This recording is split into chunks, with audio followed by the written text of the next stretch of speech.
Hello everyone. Today we are going to study the first chapter of class 6 science, that is food. Where does it come from? Now the first question which comes in our mind is what is food? ठीक है, first question जो हमारे दिमाग में आता है कि भाई फूड क्या है. So what is food? तो फूड कोई भी ऐसा सब्सटेंस है जो हम जब कंज्यूम करते हैं तो उससे हमारी बॉडी को न्यूट्रिशन मिलता है, और इसी न्यूट्रिशन को जब हम फर्दर यूज़ करते हैं तो ये हमें क्या दे देता है? एनर्जी दे देता है. ठीक है. So what is food? It is a substance which when consumed provides nutrition to our body. ठीक है, when we consume it provides nutrition to our body. ठीक है. एग्जाम्पल क्या है यहाँ पर? Fruits, vegetables and all the other substances which we eat, these are all considered as food. ठीक है. तो कोई भी चीज़ जो हमें क्या देगी? न्यूट्रिशन देगी, हम उसको क्या बोलेंगे? फूड बोलेंगे. Right. Okay. Next we come to the first activity in the NCERT. Like you all know कि एनसीईआरटी आजकल क्या है? एक्टिविटी बेस्ड है. They want you to learn और understand the things by doing different activities. ठीक है. तो food क्या होता है और फूड आइटम्स क्या क्या होते हैं. ठीक है. तो आपको उसके लिए उन्होंने एक एक्टिविटी दिया कि भाई आप क्या करो कि आपकी क्लास में जो स्टूडेंट्स हैं, ठीक है, तो उसमें से कुछ स्टूडेंट्स के साथ में जिनके साथ आपका अच्छा टर्म्स है, जो आपके फ्रेंड्स हैं, तो उनके साथ में आप क्या करिए, उनके साथ में आप उनके जो फूड आइटम्स हैं उनकी लिस्ट शेयर करिए. ठीक है, कि कौन क्या क्या फूड आइटम्स खाता है. For example if I talk about me, ठीक है, तो मैंने आज क्या खाया? फॉर एग्जाम्पल मैंने आज खाया पाव भाजी. ठीक है. तो आज मैंने क्या खाया है? In my lunch I have eaten pav bhaji. मैंने आज क्या लिया है? पाव भाजी लिया है. ठीक है. इसी तरीके से कोई स्टूडेंट एक्स होगा, कोई स्टूडेंट वाई होगा, कोई स्टूडेंट जेड होगा. ठीक है. जो आपके क्लासमेट्स हैं उन्होंने भी अलग अलग डिशेस खाई होंगी. ठीक है. मे बी किसी ने इडली खाई हो, किसी ने पराठे खाए हो. तो आपको बस क्या करना है? एक लिस्ट बनानी है. ये एनसीईआरटी की फर्स्ट एक्टिविटी ने आपको कंसर्न दिया है कि आपको ये पता होना चाहिए कि what different kind of foods we are having in our life. Clear है? चलिए. Okay. Now the food items are made up of ingredients. जो भी हम फूड आइटम खाते हैं वो हमेशा किससे बनता है? कुछ ना कुछ इंग्रेडिएंट्स होते हैं उसके, कुछ ना कुछ क्या होते हैं उसके? कंस्टिट्यूएंट्स होते हैं. ठीक है, जिनसे मिला करके हमारा फूड आइटम क्या होता है स्टूडेंट्स? बना होता है. राइट. तो ingredients are nothing but these are the constituents of a food item. जैसे हम दाल बनाते हैं, फॉर एग्जांपल हम दाल भी बना रहे हैं, तो हम उसमें क्या करते हैं? हम उसमें दाल डालते हैं, साथ साथ में हम उसमें और भी बहुत सारे स्पाइसेस वगैरह यूज़ करते हैं. तो they are all the ingredients which we have to mention. Right. चलिए. तो अब यहाँ पर एक नया टर्म आया है. देखिए, साइंस को अगर आपको सीखना है तो आपको हमेशा क्यूरियस रहना पड़ेगा. तो साइंस आपकी बहुत ही अच्छी जाने वाली है. ठीक है. जैसे ही कोई नया टर्म आपको आता है, कोई अननोन टर्म आता है, like in English also we do the same thing. If we have to build up our vocab, then what we have to do, whatever new thing we come across, we have to find out its meaning. ठीक है. तो same science में है, जब भी आप कोई नया टर्म ढूंढते हैं, कोई नया वर्ड सुनते हैं, तो आप उसकी डेफिनेशन ढूंढिए. साइंस में क्या होती है? डेफिनेशन होती है. Right. So the new word we have come across is ingredients. तो डिस्कस करते हैं इंग्रेडिएंट्स क्या होते हैं. तो ये क्या होते हैं? These are the raw materials. See, ये क्या होते हैं? रॉ मटेरियल्स हैं. ये कुक्ड नहीं है, ये कैसे हैं? रॉ स्टेट में है. ठीक है. These raw materials are required to prepare a dish और फूड. और इन्हीं रॉ मटेरियल्स को हम यूज करके क्या बनाते हैं? हमारी डिश या फिर फूड बनाते हैं. ठीक है. जैसे हम बात करते हैं तो बॉइल्ड राइस की, तो अगर इसके इंग्रेडिएंट्स देखेंगे तो इसमें सिर्फ 2 इंग्रेडिएंट्स यूज होते हैं. एक होता है हमारा राइस और दूसरा होता है हमारा वाटर. ठीक है. आपकी इंफॉर्मेशन के लिए मैंने यहाँ पर केमिकल फॉर्मूला ऑफ वाटर भी पुट किया, दैट इज H2O. ठीक है. ये एक नया इन्फॉर्मेशन मैंने आपको दिया. देखिए, साइंस के स्टूडेंट हैं तो कुछ ना कुछ नया सीखते रहना चाहिए. ठीक है. तो इस पेज में आपको 2 नई चीजें देखने को मिली, ingredients and H2O, that is water. चलिए एक और डिश की बात करते हैं, दैट इज वेजिटेबल करी. ठीक है. एंड इसके इंग्रेडिएंट्स क्या होते हैं? तो for example if we have to make any vegetable curry, then we first of all need that vegetable, then we need salt, spices, oil and some more things according to your taste. जो भी आपको add करना है आप उसमें add कर देते हो. तो ये हर एक क्या कहलाएगा? Individually this is the ingredient. Right. इसके बाद एनसीईआरटी में एक सेकेंड एक्टिविटी आ जाती है. ठीक है. अब इसमें हमें फिर से क्या करना है? फिर से जो चीज़ें, जो लिस्ट हमने वहाँ पर फूड आइटम्स की बनाई थी अपने फ्रेंड्स से लेकर के, उन फूड आइटम्स में हमें क्या ढूंढना है? इंग्रेडिएंट्स ढूंढने. ठीक है. तो फॉर एग्जाम्पल रोटी या चपाती अगर हम लेते हैं तो उसमें फिर से कितने इंग्रेडिएंट होते हैं? There are 2 ingredients. One is atta and the other one is water, atta is nothing but your flour, right. Next दाल अगर हम लेते हैं, ठीक है, दाल अगर हम खाते हैं तो उसको हम अगर इंग्रेडिएंट्स पे जाएंगे तो we need pulses, we need water, salt, oil और ghee and then we need spices. See, तो यहाँ पर आप देख सकते हो कि जैसा आपका टेस्ट हो, जैसा आपका रिक्वायरमेंट हो, आप वहाँ पर क्या कर सकते हो, यहाँ पर अपना इंग्रेडिएंट चेंज कर सकते हो। क्लियर है students? Okay, next we have where do we get the ingredients from. ठीक है, जो भी हम फूड प्रिपेयर करते हैं उसके लिए हम जो भी इंग्रेडिएंट्स लाते हैं, इंग्रेडिएंट्स क्या थे हमारे, दीज वर रॉ मटेरियल्स। क्या थे इंग्रेडिएंट्स? रॉ मटेरियल्स है। तो ये रॉ मटेरियल्स हम कहाँ से लेकर के आते हैं, ये यहाँ पर क्वेश्चन है। ठीक है, तो इंग्रेडिएंट्स दे कम फ्रॉम, देखिए फ्रूट्स एंड वेजिटेबल्स, सबसे पहले अलग अलग टाइप के इंग्रेडिएंट्स की बात करते हैं। So fruits and vegetables we get them from plants. कहाँ से आते हैं? ये प्लांट्स से आते हैं। If we talk about rice, it comes from the paddy field. Rice कहाँ से आता है? पैडी फील्ड से आता है। Wheat comes from the wheat field. Milk comes from cow, buffalo, goat and camel. ठीक है, eggs they come from hen and birds. Meat कहाँ से आता है? तो गोट से या फिर hen से आता है, राइट। तो फील्ड, देखिए यहाँ पर एक नया टर्म है, मैं आपको यहाँ पे एनसर्कल कर देता हूँ, फील्ड। ठीक है, फील्ड क्या होता है, ये आपके लिए आज का होमवर्क है कि आप लोग गूगल करिए और सर्च करके बताइएगा नेक्स्ट लेक्चर में, या फिर कमेंट्स में बताइएगा कि फील्ड क्या होता है। ठीक है, देखिए क्रॉप हो गया, फील्ड हो गया, इन सब चीज़ों के बारे में हम आगे डिस्कस भी करेंगे। But at least when as I told you कि जब भी आपको ये नया वर्ड कम अक्रॉस होते हैं तो आप क्या करिए, आप उसका मीनिंग ढूंढिए, उसकी डेफिनेशन ढूंढिए, उससे आपको साइंस में इंटरेस्ट भी आएगा। ठीक है, और आपकी नॉलेज भी बढ़ेगी। क्लियर है students? So these are the different ingredients. ठीक है, एंड देयर सोर्सेज, कहाँ कहाँ से वो हमको मिलते हैं। ठीक है, सोर्सेज, सी जो हमने पिछला डिस्कशन किया उसको अगर हम समराइज़ करें तो जो हमारे सोर्सेज होते हैं वो दो टाइप के होते हैं। एक होते हैं हमारे प्लांट सोर्सेज और दूसरे होते हैं हमारे एनिमल सोर्सेज। ठीक है, एक होते हैं हमारे प्लांट सोर्सेज और दूसरे होते हैं हमारे एनिमल सोर्सेज। प्लांट सोर्सेज में आपका क्या आ जाएगा, देखिए अभी हमने जो पढ़ा था वीट फील्ड। ठीक है, वीट फील्ड पढ़ा था हमने, फिर इसके बाद हमने जो पैडी फील्ड पढ़ा था, ये सब आपके क्या आ जाएंगे, प्लांट सोर्सेज में आ जाएंगे। जनरली आजकल हम क्या करते हैं, फील्ड्स लगाते हैं। ठीक है, क्रॉप्स लगाते हैं जिसमें हम एक ही टाइप का जो हमारा प्लांटेशन होता है उसको ग्रो करते हैं, तो हम उसको क्या बोल देते हैं, क्रॉप, या फिर हम उसको क्या बोल देते हैं, फील्ड बोल देते हैं। एनिमल सोर्सेज में हमने क्या बात करी थी, देखिए इसमें वेज और नॉन वेज दोनों टाइप के सोर्सेज आ जाते हैं। मिल्क के लिए हमने गोट वगैरह की बात करी थी, गोट, hen, ये सब आपके क्या हो जाएंगे, एनिमल सोर्सेज। गोट हो गया हमारा। मीट के लिए हमने यहाँ पर भी गोट की बात करी थी। ठीक है, काऊ भी मिल्क का सोर्स था। तो ये सब आपके buffalo and all, these are all the animal sources for food. ठीक है, या फिर for the ingredients through which we prepare food, right. अब इसके बाद में एक और एक्टिविटी आती है, the third activity which is mentioned in the NCERT, and that is to make a list of the food items and classification of the ingredients and the sources of these food items, right. अब देखिए क्या है, ये कुछ भी नहीं है, ये सिर्फ और सिर्फ क्या कर रहे हैं, एनसीईआरटी का काम होता है आपको स्टेप बाय स्टेप आगे बढ़ाना। अगर मैं वापस से आपको फर्स्ट एक्टिविटी रिकॉल कराऊं यहाँ पर, तो आप देखेंगे कि फर्स्ट एक्टिविटी में आपको अपने कुछ फ्रेंड्स के नेम कलेक्ट करने थे और उन फ्रेंड से आपको ये पूछना था कि भाई आज आपने कौन कौन सा फूड आइटम कंज्यूम किया है। सी, तो फ्रेंड्स का नेम इज नॉट इम्पॉर्टेंट, वो XYZ कोई भी हो सकता था। तो क्या इंपॉर्टेंट था कि भैया उसने फूड आइटम क्या कंज्यूम किया है, राइट। फिर उसके बाद में सेकेंडली हमने क्या पढ़ा, we studied about the ingredients की इंग्रेडिएंट्स क्या होते हैं, वो रॉ मटेरियल्स जिनसे कोई फूड आइटम प्रिपेयर होता है। तो ये क्या हुआ, इंटरलिंक्ड है, राइट। तो सेकेंड एक्टिविटी में हमने यही किया था, हमने लिस्टिंग करी थी फूड आइटम्स की और उनके इंग्रेडिएंट्स की। अब थर्ड एक्टिविटी में आने के बाद में हमने सोर्सेज को भी पढ़ लिया, तो अब हमारी टेबल में एक और आर्टिकल ऐड हो गया, दैट इज सोर्सेज। तो अब हम क्या पढ़ेंगे, फूड आइटम्स, फिर उसके बाद हम क्लासीफाई करेंगे उसके इंग्रेडिएंट्स, फिर उसके बाद हम क्लासीफाई करेंगे उसके सोर्सेज। करेक्ट है स्टूडेंट्स? समझ में आ रहा है आपको किस तरीके से हम स्टेप बाय स्टेप आगे चल रहे हैं। फूड आइटम्स, फिर उनके इंग्रेडिएंट्स, और अब हम पहुंच गए उनके सोर्सेज तक पहुंच गए। ठीक है, टेबल को कंटिन्यू करते हैं स्टूडेंट्स। तो यहाँ पर सबसे पहले आता है आपका फूड आइटम में जो फर्स्ट फूड आइटम एनसीईआरटी ने डिस्कस किया, दैट इज इडली।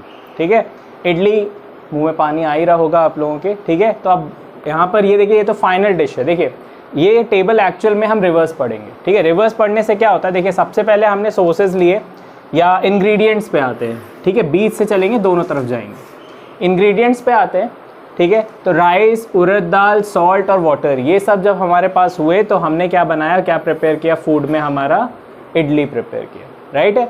अब जब हमें राइस पता चला कि भाई राइस चाहिए, उड़द दाल चाहिए, सॉल्ट चाहिए, वाटर चाहिए, तो हम उसके बाद कहाँ गए, हम उसके सोर्सेज के पास गए और सोर्सेज में हमें मिला कि राइस जो है it is nothing but it is a plant product. कहाँ से आ रहा है, ये प्लांट से आ रहा है। कौन से प्लांट से आता है स्टूडेंट्स, अभी बताया था आपको, it comes from paddy plant. कहाँ से आता है राइस, पैडी प्लांट्स, ठीक है। Urad dal it is a kind of pulse, तो ये भी किसका प्रोडक्ट हो गया, this is also a plant product, right. इसके बाद सॉल्ट कहाँ से आता है, तो सी से आता है। सी से मतलब क्या, सीवेड से निकालते हैं, नहीं, कहाँ से निकालेंगे इसे, सी वाटर से, ठीक है। ये हमारा बहुत बेसिक है, नमक तो हम बहुत पहले से बना रहे हैं और खा रहे हैं, ठीक है। इसी के पीछे आंदोलन भी किया था महात्मा गांधी ने, ठीक है। चलिए नेक्स्ट है इसके बाद वाटर। वाटर देखिए, अब यहाँ पर जब हम वाटर की बात कर रहे हैं तो हम हमेशा फ्रेश वाटर की बात करते हैं। आपको पता होगा कि जब भी हम कुकिंग में कौन सा वाटर यूज़ करते हैं, फ्रेश वाटर यूज़ करते हैं, ठीक है। एक और क्वेश्चन आ गया कि why fresh water is used in cooking, salt water से कुकिंग क्यों नहीं करते, या करें तो क्या प्रॉब्लम्स हम फेस करेंगे, ठीक है। चलिए तो इसके बाद बात करते हैं, देखिए फ्रेश वाटर कहाँ कहाँ से आता है, तो इसके अलग अलग सोर्सेज होते हैं। Either it can come from the river और फ्रॉम द लेक और पॉन्ड और वेल और एनी अंडरग्राउंड सोर्सेज, राइट। कई बार हम क्या करते हैं, वहाँ पे आप फॉल वगैरह भी वहाँ पे देख सकते हैं, वहाँ से भी हमें फ्रेश वाटर मिल जाता है। तो these are the different sources of fresh water, ठीक है। तो यहाँ पर इडली किससे बना, ये 4 इंग्रेडिएंट थे यहाँ पर, और ये 4 इंग्रेडिएंट्स के जो सोर्सेज थे वो भी यहाँ पर डिस्कस किए हैं।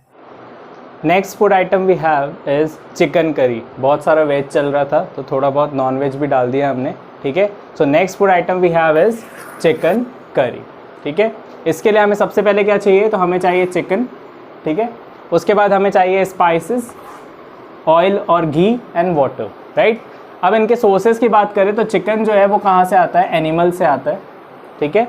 स्पाइसेस कहाँ से आएंगे, again these are the plant products. Spices कहाँ से मिलेंगे हमको, प्लांट से मिलेंगे।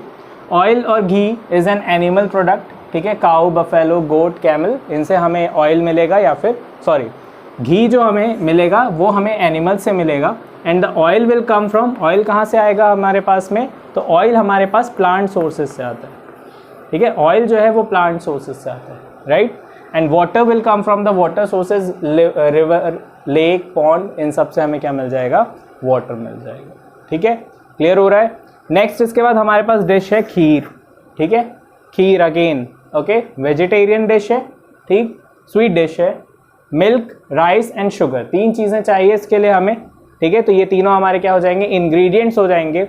मिल्क जो है वो हमें कहाँ से मिलेगा, एनिमल से मिलेगा। Rice will come from the plant and sugar will also come from the plant. कौन सा प्लांट, शुगर केन प्लांट से हमें मिलता है, तो sugar comes from sugar cane plant, ठीक है। क्लियर है students. Now discussing the edible parts of the plant, right. तो प्लांट में कौन कौन से एडिबल पार्ट होते हैं, तो हम उसमें देखिए फ्रूट तो सबको ही पता होगा, ठीक है। फ्लावर्स भी काफ़ी सारे लोग जानते होंगे, ठीक है, वेजिटेरियंस में। स्टेम्स भी हमें पता है, रूट्स भी हमें पता है, लीव्स भी हम खा सकते हैं, ठीक है। तो एडिबल पार्ट्स में हमारे पास क्या क्या आता है, so we have leaves, we have the roots, the stems, flowers and fruit. ये सब हमारे किसी भी प्लांट के एडिबल पार्ट्स होते हैं। इनका एक शिमेटिक रिप्रेजेंटेशन है, डायग्रामेटिक लेबल्ड रिप्रेजेंटेशन दिया हुआ है एनसीईआरटी में, ठीक है। तो आप देखिए फ्लावर जो होता है, ये रहा फ्लावर, ठीक है। फ्रूट, ठीक, फ्रूट अलग अलग प्लांट में अलग अलग टाइप का फ्रूट होता है। So you can imagine any kind of fruit, even you can imagine the Apple और ऑरेंज एज वेल, ठीक है। वो भी एक फ्रूट है, एडिबल है। कुछ हम रॉ खा लेते हैं, ठीक है। जो कुछ फ्रूट्स ऐसे होते हैं जनरली जो हम रॉ खा लेते हैं, but many fruits are there which we cook as vegetable, right. फिर इसके बाद में लीफ है, see this is leaf, leaf and leaf. I guess मुझे ज़रूरत नहीं पड़ेगी ऐसे आपको पॉइंट आउट करने की, मेकआउट हो रहा होगा, बट नहीं हो रहा तो भी यहाँ पर ये लीफ है, राइट। फिर बड होता है आपका, ये बड है and this is a stem. फिर नीचे आप देखेंगे तो यहाँ पर ये आपका ग्राउंड है, this is your ground, right. और इसके नीचे आपका जो है रूट सिस्टम स्टार्ट होता है, दिस इज प्राइमरी रूट, जो आपका स्टेम के बाद में सीधे अंदर आता है ग्राउंड में, that is the primary root. और उससे जो निकल करके आती हैं वो आगे सेकेंडरी रूट और टर्शियरी रूट में डिवाइड हो जाती है। ठीक है, तो प्राइमरी रूट क्या होती है, स्टेम का जो लोवरिंग आता है सबसे पहले ग्राउंड के अंदर, ठीक है, दो single lowering, that lowering of stem under the ground is called the primary root. ठीक है, और उसके बाद में ये प्राइमरी रूट आगे सेकेंडरी और टर्शियरी रूट्स में डिवाइड हो जाती है। क्लियर हुआ। अब इसके बाद बात करते हैं जहाँ से भी यहाँ पर कोई अलग ब्रांच निकलती है, ठीक है, जहाँ से भी यहाँ पर कोई अलग ब्रांच निकलती है, ठीक है, कोई लीफ निकलता है या कुछ भी ऐसा निकलता है साइड में, इसे हम बोल देते हैं नोड। इसे हम क्या बोल देते हैं, this region is called node. कहाँ पर रिप्रेजेंट कर दूँ, सी यहाँ पर रिप्रेजेंट कर देता हूँ। So this is your node. ये कौन सा पार्ट है आपका, नोडल पार्ट है, नोड बोलते हैं इसको हम। ठीक है, शुगर केन के प्लांट में आपने काफ़ी ज़्यादा देखा होगा, मैं आपको एक यहाँ पे दिखा देता हूँ। शुगर केन अगर आपने देखा हो, गन्ना, तो उसमें कुछ इस टाइप का पार्ट रहता है। ठीक है, तो ये जो यहाँ पर रिंग्स बनी रहती हैं बीच बीच में, इन रिंग से भी ऐसा ऐसा आपका निकला रहता है। ठीक है, this is nothing but root hairs, ये रूट हेयर्स ही होते हैं। ठीक है, एक तरीके से ये, ठीक, तो ये क्या कहलाएगा आपका, ये कहलाएगा आपका नोड। और दो नोड के बीच का स्पेस क्या कहलाता है आपका, इंटरनोड। दो नोड के बीच का स्पेस क्या कहलाएगा आपका, इंटरनोड कहलाएगा।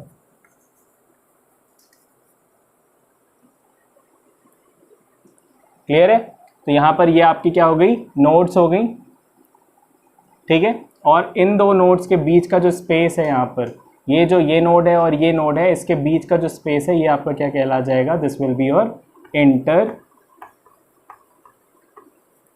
नोड। क्लियर है, तो ये आपका रिप्रेजेंटेशन हो गया। अगेन सॉइल के ऊपर जितना पार्ट होता है हमारे पास में, सॉइल के ऊपर जितना पार्ट होगा उसको हम क्या कहते हैं, शूट सिस्टम, उसे हम क्या बुलाएंगे, शूट सिस्टम। और सॉइल के नीचे जितना पार्ट होता है उसको हम क्या बुलाते हैं, रूट सिस्टम। तो shoot system comprises of flowers, fruits, buds, node, internode, leaf, stem and all. Root system comprises of primary root and secondary root. यहाँ से भी क्वेश्चन आपके पास में आ सकता है। क्लियर है यहाँ तक का पार्ट। प्लांट के एडिबल पार्ट सारे के सारे ध्यान कर लीजिएगा, यानी कि आप समझ लीजिए कि मोस्टली प्लांट्स के सारे पार्ट्स जो होते हैं वो एडिबल होते हैं। लेकिन आगे मैं आपको बताऊंगा कि आपको बहुत ज़्यादा केयरफुल होना होता है। ठीक है, ये नहीं कि हम रैंडमली गए पार्क में या गार्डन में या कहीं पर भी और हमने कोई भी प्लांट जो है वहाँ से निकाल करके उठा करके खा लिया। So this is not the case, right. तो हमें क्या करना होगा, हम एडिबल प्लांट्स को ही खाते हैं और उनके भी एडिबल पार्ट्स को ही खाते हैं। क्लियर है students. Now we are going to discuss the edible parts in banana plant and mustard plant. ठीक है, तो मस्टर्ड प्लांट और बनाना प्लांट में एडिबल पार्ट्स कौन कौन से होते हैं। सबसे पहले बनाना इज नथिंग बट योर, केले का पेड़, आप सबने देखा होगा, घर में काफ़ी सारे घरों में इसको पूजा के लिए रखते हैं। ठीक है, तो इसमें क्या होता है, जो एडिबल पार्ट होता है वो आपका होता है इसके फ्रूट्स। ठीक है, बनाना फ्रूट, फ्लावर एंड स्टॉक। ठीक है, स्टॉक जो बनाना प्लांट की होती है वो कैसी होती है, फाइब्रस स्टॉक होती है। ठीक है, फाइबर्स होते हैं इसमें। ठीक है, और इसमें स्टॉक जो होता है आखिर ये होता क्या है, तो this is nothing but the leaves. ठीक है, बनाना प्लांट में जो आपको स्टेम के जैसा दिखता है स्टूडेंट्स, वो वहाँ पर स्टेम नहीं होता है बल्कि वो होता है स्टॉक होता है। और स्टॉक क्या होता है, लीव्स होती हैं जो कि बहुत ज़्यादा रोल्ड होती हैं। तो बहुत ज़्यादा रोल होकर, जैसे आप चार्ट पेपर लेते हैं और बहुत सारे चार्ट पेपर को रोल करके अगर आप इकट्ठा बंच बना देते तो दैट विल बिकम स्ट्रॉन्ग। तो सिमिलरली किसके साथ में होता है, लीव्स ऑफ बनाना प्लांट के बड़ी बड़ी लीव्स होती हैं और वो आपस में क्या होती हैं, आपस में काफ़ी टाइटली रोल्ड होती हैं और इसके तरीके से वो उसको क्या करती हैं, वो उसके स्टेम की तरह बिहेव करती हैं। तो ये भी कई जगह पर एडिबल पार्ट की तरह यूज़ किया जाता है। क्लियर है। इसके बाद बात करते हैं मस्टर्ड प्लांट की, तो सरसों। ठीक है, क्लियर है। इसमें एडिबल पार्ट में आपका इसका सीड्स आता है। सीड्स से क्या निकलता है, ऑयल निकलता है। सरसों का तेल हम सभी सब्जियों में यूज़ कर लेते हैं। ठीक है, और इसके अलावा इसकी लीव्स जो है वो भी वेजिटेबल बनाने में यूज़ होती हैं। आपने सुना होगा मक्के दी रोटी सरसों दा साग। ठीक है, तो यही यहाँ पर जो लीव्स हैं, सरसों दा साग जो है आप सुनते हैं, वो यहीं से बनती हैं। ठीक है, अब एनसीईआरटी ने आप लोगों के लिए क्वेश्चन दिया कि भाई साइंस के स्टूडेंट है, क्यूरियोसिटी बहुत ज़्यादा होती है और 6th में पहुँच चुके हैं, तो अब क्या क्यूरियोसिटी बढ़ जाती है, लेवल अप हो गया ना। अब हमारा 5th से 6th में आ गए सर, अब सेकेंडरी सेक्शंस में आ गए, है ना। तो अब क्या होता है भाई, अब यहाँ पर हमें बोला एडिबल है कि नहीं, तो हम खा खा के पता करते हैं। तो स्टूडेंट्स ये आपका काम नहीं है इसके एडिबल है या नहीं ये टेस्ट करना। तो इसलिए वो बोल रहे हैं कि do not try to taste unknown plants around you. ये नहीं कि अपन गार्डन में निकले, कोई भी नया पौधा निकला, उठाया और खाने लग गए कि चलो इसको खा के देखते हैं एडिबल है कि नहीं। साइंस के स्टूडेंट्स बनना है क्यूरियोसिटी भी ज़रूरी है, लेकिन एक्सपेरिमेंट हमको थोड़ा सेफली करना है, ठीक है, ये नहीं कि खाए और बीमार हो गए, ठीक। तो around you to see if they are edible, some plants could be poisonous, कुछ प्लांट्स जो होते हैं एक्चुअली प्लांट की अपनी सेफ्टी मैकेनिज्म होता है, ठीक है, कोई उसको खाए नहीं, जैसे कि आप जानते हैं ग्रेजिंग एनिमल्स होते हैं, गोट वगैरह, वो उन प्लांट्स को ना खाएं, इसलिए कई बार प्लांट खुद में पॉइजन डेवलप करता है, ठीक है। तो इसलिए आपको प्लांट्स को कभी भी खाने से पहले सोचना है, और generally as at your age what I will suggest कि आप सिर्फ अभी वही खाएं जो आपको आपके घर वाले खिला रहे हैं, ऐसा कहीं पर भी जाकर के टेस्टिंग नहीं करना है हमको, ठीक है। हम जब थोड़े और बड़े होंगे तब हम अपने आप इन टेस्ट को परफॉर्म कर लेंगे, देख लेंगे भाई कुछ नया खाने को मिलेगा तो खा लेंगे, ठीक है। चलिए।